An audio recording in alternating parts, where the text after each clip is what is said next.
The US president's visit to the UK divided the nation, with many taking to the streets to protest.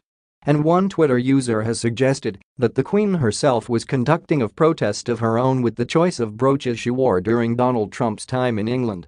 Despite the fact Her Majesty is strictly neutral when it comes to political matters, social media is convinced otherwise. Julie, at @SamaruiKnitter, took to Twitter to suggest the monarch's choice in brooch during Trump's time in England made a bold statement. Addressing her 4,000-strong following, Julie said she wore 3 brooches while she and Trump were both in town.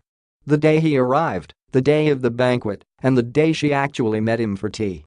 In a new tweet she continues, arrival day was the one that got the most attention.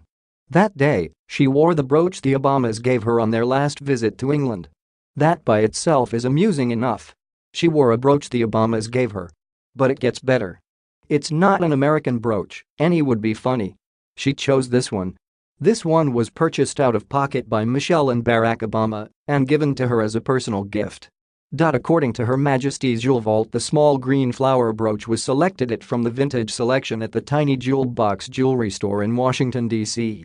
by the former president and First Lady in 2011. It is an American-made piece from 1950 crafted from 14-karat yellow gold, diamonds, and moss agate. Julie reveals that on Trump's second day in the UK, Friday, and the day that he attended tea with the Queen, Her Majesty once again opted for a rather pointed pin choice. Julie writes, and for the day of the tea, he wore an innocuous nice, but not wholly considering what's in the vault's diamond brooch she inherited from her mother.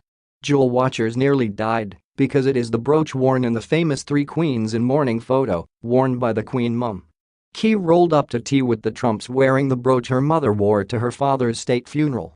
Continuing the Twitter thread, she explains, it's called the Sapphire Jubilee brooch, and it was given to the Queen of England as a gift for ruling for 20 billion, 65. From Canada. For Trump's final day in the UK, she once again made a further unusual brooch choice. You know who Trump's been screaming about and insulting? The Commonwealth country and one of the UK's greatest allies. The Queen was given the sapphire brooch from the Canadian people to mark her Sapphire Jubilee during an event in London celebrating 150 years of the Canadian Confederation in 2017. The Sapphire Jubilee snowflake brooch is adorned with 48 sapphires, which were part of the only sapphire deposit ever found in Canada in 2002. The thread has garnered more than 3,000 likes as her followers applauded her astute observation. Mail Online has contacted Buckingham Palace for a comment.